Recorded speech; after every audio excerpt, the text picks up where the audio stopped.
So welcome है आप सभी का आज के इस बेहतरीन सेशन में। आज का हमारा सेशन है लिक्विडिटी एंड रिजेक्शंस मॉडल। ठीक है। Rejections rejections weak versus rejection body entry different जो है उस कॉन्सेप्ट को हम समझने वाले हैं।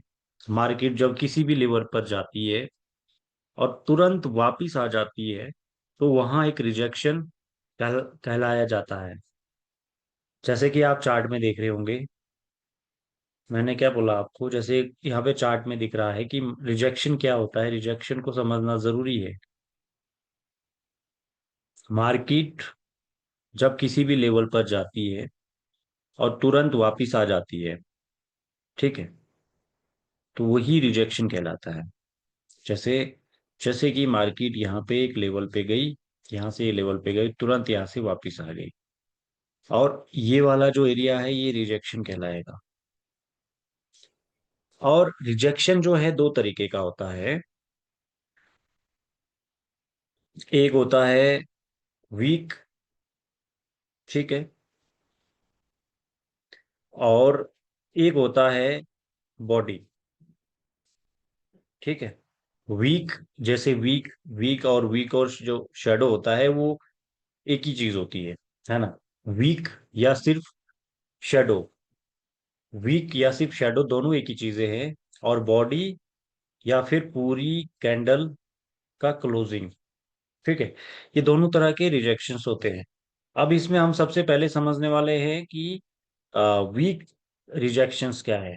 लंबी वीक दिखती है, जहां पे भी लंबी वीक दिखती है वहां से स्ट्रॉन्ग बायर या सेलर आते हैं और प्राइस को पुश करते हैं, ठीक है। जहां से भी आपको लंबी वीक, जैसे कि अभी हम यहाँ पे रिजेक्शन देख रहे हैं, मान लीजिए ये एक लंबी वीक है या ये एक लंबी वीक है, ठीक है, ये एक तरह के रिजेक्शन है। ठीक, क्या है, ये रिजेक्शन है। और ये क्या करती है, यहाँ पे बायर या सेलर आता है। अब अगर आप ट्रेंड में है मार्केट, तो यहाँ पे बायर आते हैं और मार्केट को पुश करते हैं उस डायरेक्शन में जो मार्केट का डायरेक्शन है। सेम दैट ऐसे ही होगा सेल में। मान लीजिए ये एक वीक बनी यहाँ पे, है ना, नीचे से भी बनी ऊपर से भी बनी, लेकिन ज्यादा सही ये होगा कि लंबी वीक जिस साइड में हो ट्रेंड के साथ, है ना। अब अगर यहाँ पे हम बात करते हैं, इधर पे ये एक वीक बनी लंबी सी, बॉडी छोटी है इसकी, ठीक है, और ये एक रिजेक्शन है। तो ये दोनों साइड में बनता है, चाहे हम बाइंग साइड में देखें चाहे हम सेलिंग साइड में देखें। रिजेक्शन जो है, वीक वाला रिजेक्शन आप कैसे देख सकते हो, ये आपको इंडिकेट करता है कि यहाँ से स्ट्रॉन्ग जो है वो बायर या सेलर आए थे और उन्होंने प्राइस को पुश किया है, ठीक है। जैसे कि अब ये कहाँ कहाँ देखने को मिलता है ज्यादातर, जैसे कि हमारे जो एक लेवल रहते हैं जहां पे मार्केट बार बार आके रुकती है, एक एरिया पे आके मार्केट रुकती है, लाइक सप्लाई जोन या हम रेजिस्टेंस कहते हैं, ठीक है। और वहां से सेलिंग प्रेशर जो होता है वो ज्यादा होता है, ठीक है। तो ये जो वीक आती है, ऐसा नहीं है कि उसी लेवल पे आके वीक बने। मान लीजिए ये एक इस तरह का एक लेवल है, ठीक है, हम इसको रेजिस्टेंस कंसिडर करेंगे अगर, तो अब ये रिजेक्शन जो होती है जरूरी नहीं कि इधर ही आए, ऊपर जाए, ऊपर से एक लंबी वीक बनाए और नीचे आ जाए, है ना। क्यों आया, क्योंकि यहाँ पे क्या होगा, सेलर का प्रेशर आ गया, इसलिए जो है यहाँ पे रिजेक्शंस देखने को मिला, ठीक है। अब बॉडी रिजेक्शन क्या होती है, बॉडी का रिजेक्शन क्या होता है वो भी समझना जरूरी है। अगर कैंडल के बॉडी ही अपोजिट साइड डायरेक्शन में क्लोज हो जाए तो वो एक स्ट्रॉन्ग इंटेंट होता है। अगर कैंडल कैंडल के बॉडी ही अपोजिट साइड डायरेक्शन में क्लोज हो जाए, एक स्ट्रॉन्ग इंटेंट होता है मार्केट का। जैसे कि कोई भी कैंडल है, ठीक है। अब मेन चीज क्या है कि मान लो हम इस कैंडल की, ये जो हमारी कैंडल यहाँ पे है, इस कैंडल की बात करते हैं, ये वाली कैंडल, ठीक है।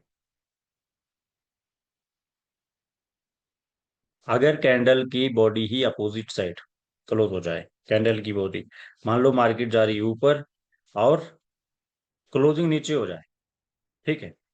अब इसमें ये बहुत महत्वपूर्ण चीज है, ये आपको कोई नहीं बताने वाला, तो इसको ना ध्यान से समझ लो। बॉडी वाली रिजेक्शन, देखो वो वाली रिजेक्शन जो है ना वीक वाली, वो तो आपको समझ आ गई होगी, बट बॉडी वाली रिजेक्शन जो है ना उसको ध्यान से समझना। अब ये वाला जो है ना, ये वाला, ठीक है, ये कैंडल के बाद, अब ये कैंडल क्लोज ऊपर हुई, बट नेक्स्ट जो कैंडल है ना वो कहाँ क्लोज हुई, नीचे।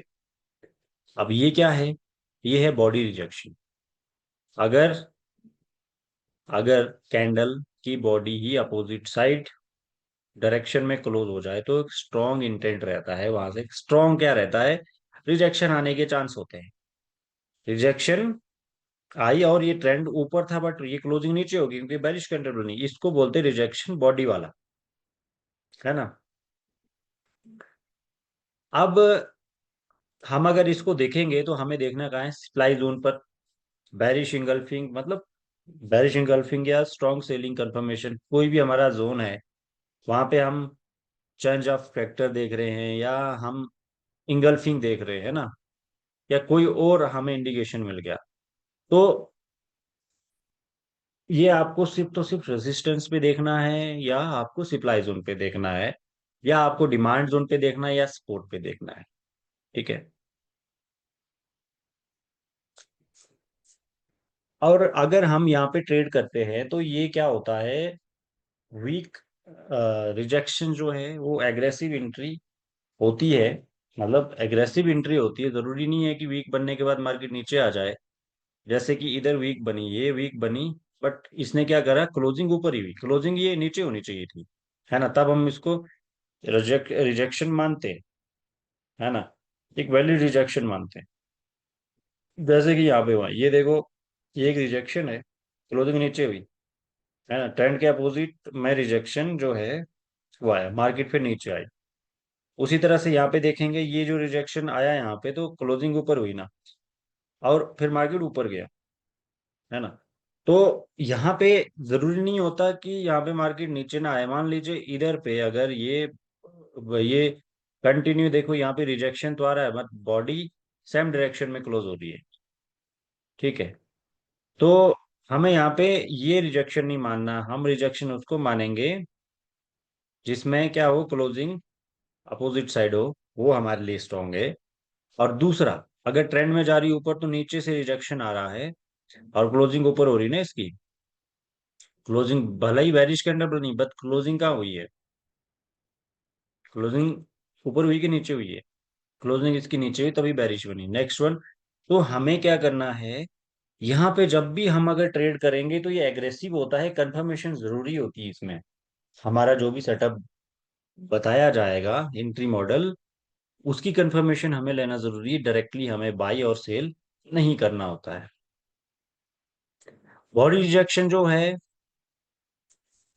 वो जो है उसमें जब कैंडल क्लोज के बाद एंट्री हम जब करते हैं तो उसमें उसमें भी कंफर्मेशन लेना जरूरी है, ठीक है। तो हमने ये समझा कि रिजेक्शन जो आती है दो तरह की होती है, एक होती है वीक रिजेक्शन, एक होती है बॉडी रिजेक्शन। अब हम समझते हैं inside bar trap rejection, killer confirmation candle, ठीक है। क्या होता है इनसाइड बार,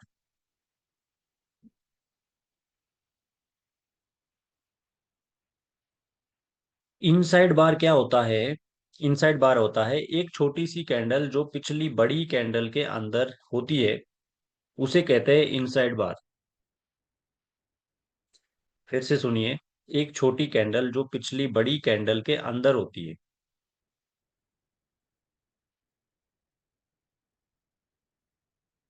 एग्जाम्पल के लिए हम देखेंगे यहाँ पे, अगर हमें कहीं मिलती है।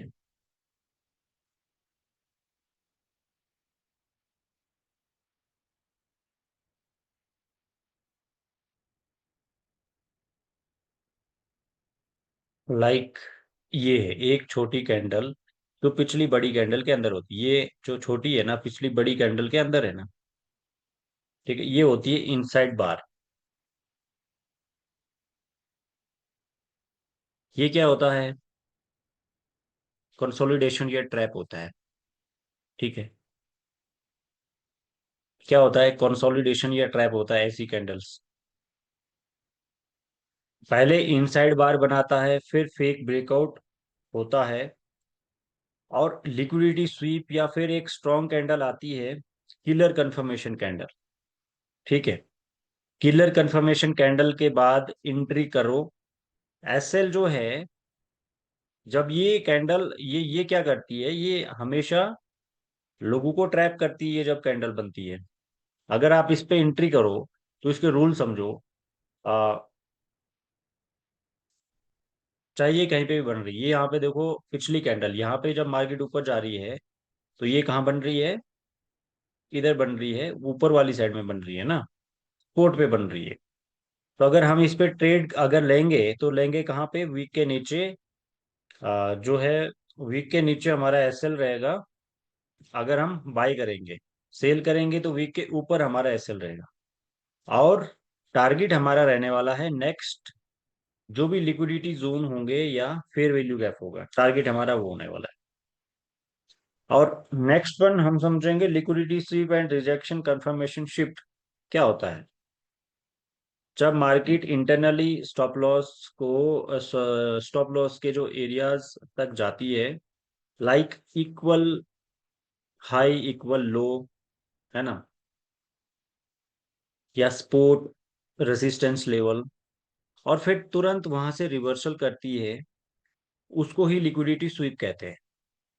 लिक्विडिटी, आपने सुना होगा ना बहुत सारे वीडियोस, या बहुत सारे लोगों से सुना होगा कि लिक्विडिटी लिक्विडिटी पे ट्रेड हम करते हैं। लिक्विडिटी क्या होता है? हम यहाँ पे दो चीजें समझ रहे हैं, liquidity SVEEP plus rejection confirmation shift. तो लिक्विडिटी स्वीप क्या होता है? जब मार्केट इंटरनली स्टॉप लॉस के लिए जो होता है स्टॉप लॉस के एरिया तक जाती है। लाइक स्टॉप लॉस एरिया क्या होते हैं? स्टॉप लॉस एरिया होते हैं इक्वल लो, इक्वल हाई, या सपोर्ट जोन या रेसिस्टेंस जोन। ठीक है। फिर तुरंत वहां से रिवर्सल करती है, उसको कहते हैं लिक्विडिटी स्वीप।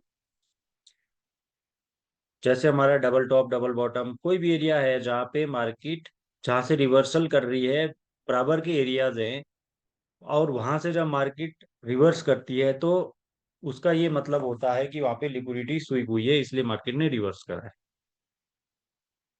मार्केट प्रीवियस लो तोड़ती है, फिर डिमांड जोन से रिजेक्ट होती है, बुलिश बीओएस आता है, शिफ्ट कंफर्मेशन। क्या करती है मार्केट? प्रीवियस लो को तोड़ती है। जैसे कि मार्केट इस तरह से प्रीवियस लो को तोड़ देती है। ठीक है। मार्केट प्रीवियस लो को तोड़ देती है, मार्केट ने प्रीवियस लो को तोड़ दिया, फिर डिमांड जोन से रिजेक्शन करेगा। डिमांड जोन यही होगा ना नीचे, यहां से रिजेक्शन करेगा ऊपर वाली साइड। ठीक है। और फिर क्या करता है यहाँ पे? क्या होगा? बुलिश बीओएस होगा, छोटा। यहाँ पे बुलिश बीओएस होगा। तो जब अगर इस तरह की आपको जो है ना फॉर्मेशन बनते दिखती है, ठीक है, क्या होता है? फॉर्मेशन बनते दिखती है, तो वो एक शिफ्ट कंफर्मेशन होती है। ठीक है, इस तरह का पैटर्न। मार्केट नीचे आ रही थी, इसने क्या करा? प्रीवियस लो को तोड़ा।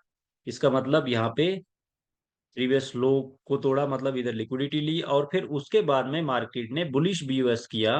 बीओएस के बाद में शिफ्ट करेगी मार्केट। तो यहां से हम कहीं से ट्रेड ले सकते हैं। अब एंट्री रूल समझो इसमें। बीओएस के बाद फेयर वैल्यू गैप या फिब रिट्रेसमेंट पे हम ट्रेड ले सकते हैं। वहां से एंट्री हमें कंफर्म्ड मिलने वाली है। ठीक है। फिब मैंने बताया है कैसे है, जब बीओएस होता है तो बीओएस का फिब हम लगाएंगे इस तरह से।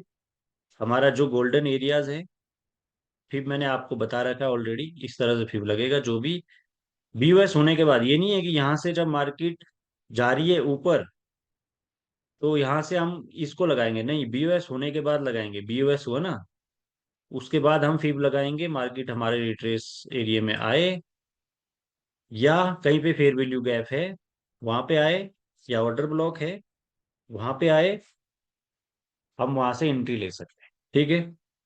एसएल कहाँ लगाना है? स्ट्रक्चर के जो स्ट्रक्चर के पीछे, यानी कि जो हमारा स्ट्रक्चर है इसके नीचे हमारा क्या लगेगा? एसएल लगेगा। और सेम यही सनेरो सेलिंग में भी हमें करना है।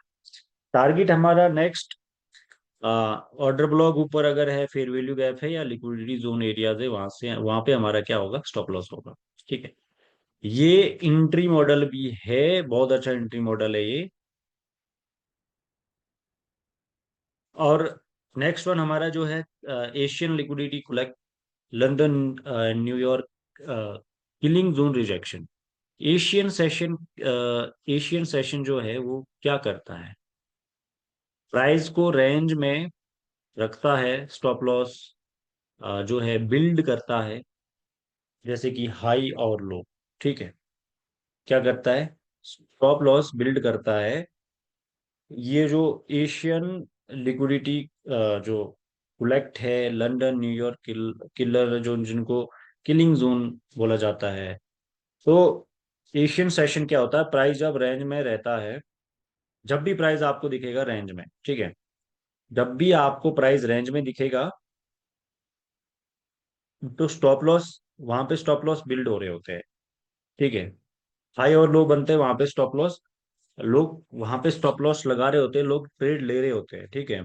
जैसे कि लंदन न्यूयॉर्क सेशन, लंदन या न्यूयॉर्क सेशन क्या करता है? एशियन रेंज के हाई या लो को तोड़ता है, फिर रिजेक्शन देता है, और फिर रियल मूव स्टार्ट होता है। ये समझना बहुत ही ज्यादा जरूरी है। हाँ, हमने एशियन सेशन समझा। एशियन सेशन क्या करता है? एशियन सेशन प्राइस को रेंज में रखता है, स्टॉप लॉस बिल्ड करता है, फिर हाई लोज बनाता है। ठीक है। लंदन सेशन क्या करता है? लंदन सेशन जो है एशियन रेंज के हाई और लो को तोड़ता है, फिर रिजेक्शन देता है, और जिस भी साइड में रिजेक्शन देता है उस साइड में एक रियल मूव आता है। समझ रहे हो आप लोग? अब इसमें हम एंट्री मॉडल, एंट्री कैसे कर सकते हैं? एशियन हाई लो मार्क करो, एशियन हाई लो मार्क करो, वो आगे बताएंगे आपको।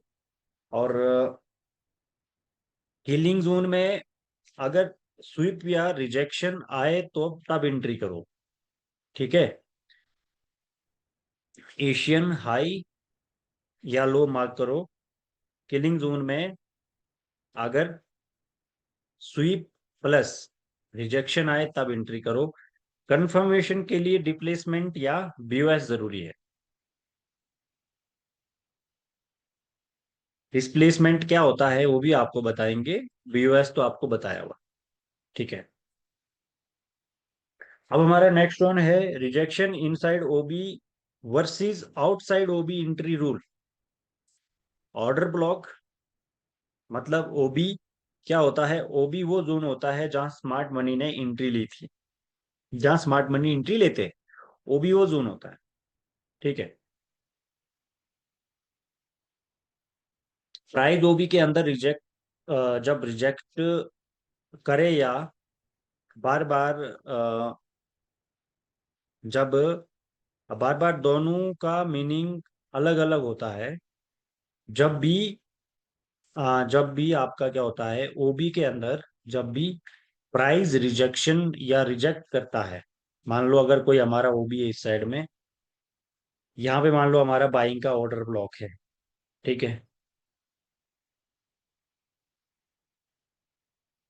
ओबी और रिजेक्शन दोनों का मीनिंग अलग है। ठीक है। तो अब जब यहाँ पे प्राइस रिजेक्ट कर रहा है मान लीजिए इधर आगे प्राइस बार बार इसी एरिया में रिजेक्ट कर रहा है, तो हम इसको इनसाइड ओबी रिजेक्शन भी कह सकते हैं। प्राइस ओबी के अंदर जाकर रिजेक्ट करता है तो ज्यादा पावरफुल होता है। ठीक है,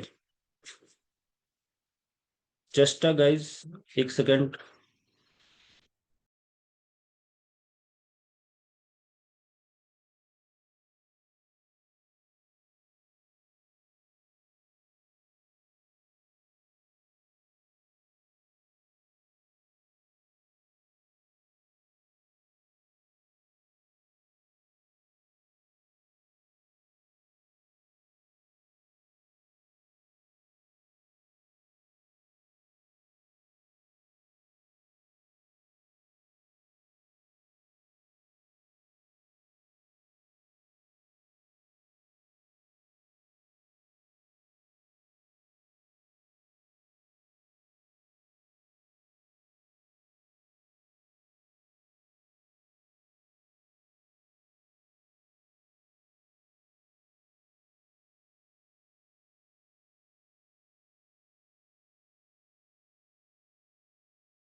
तो गाइस हम बात कर रहे थे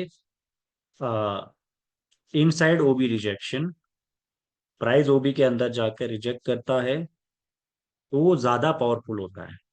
ठीक है, जैसे inside OB plus weak rejection plus body closing, तो स्ट्रॉन्ग इंट्री वहां से मिलने के चांस होते हैं। क्या बोल रहा हूं मैं?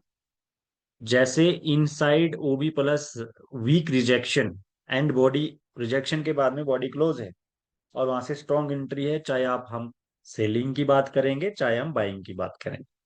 ठीक है, आउटसाइड ओबी रिजेक्शन जो है, आउटसाइड का मतलब ये है प्राइस सिर्फ ओबी के इर्द इर्द गिर्द को टच करके वापिस आता है, तो वहां से क्या होता है, फास्ट रिजेक्शन आती है। ठीक है, ये आउटसाइड ओबी होता है। अब इस पे एंट्री रूल क्या है? इनसाइड ओबी फेयर वैल्यू गैप या फिब फिब के कंफर्मेशन के साथ एंट्री करो, और आउटसाइड ओबी जो होता है सिर्फ बीओएस या स्ट्रॉन्ग कंफर्मेशन के बाद ही एंट्री ले सकते हो। क्या? जो आपका आउटसाइड ओबी होता है उस पे आप क्या कर सकते हैं, मान लीजिए जो आपका आउटसाइड ओबी है, आउटसाइड ओबी में क्या कर सकते हैं, सॉरी, हाँ, ऑर्डर ब्लॉक की बात कर रहे हैं हम। आउटसाइड ऑर्डर ब्लॉक जो है उसमें ऑर्डर ब्लॉक सिर्फ बीओएस या स्ट्रॉन्ग कंफर्मेशन के बाद ही एंट्री लेनी चाहिए हमें। और जो हमारा इनसाइड ऑर्डर ब्लॉक होता है, इनसाइड ऑर्डर ब्लॉक रिजेक्शन जो होता है, उसमें हम एंट्री कैसे ले सकते हैं? फेयर वैल्यू या फिर का कंफर्मेशन के साथ। ठीक है गाइस, तो ये हमारा आज का सेशन था। एंड किसी भी व्यक्ति के अगर डाउट है तो वो अपने डाउट जो है वो यहाँ पे हैंड रेज करके पूछ सकता है। एंड उसके बाद हम सेशन को यहीं पे एंड करेंगे। आप में से किसी भी व्यक्ति को कोई डाउट है तो जरूर आप अपने जो है डाउट यहाँ पे क्लियर कर सकते हैं।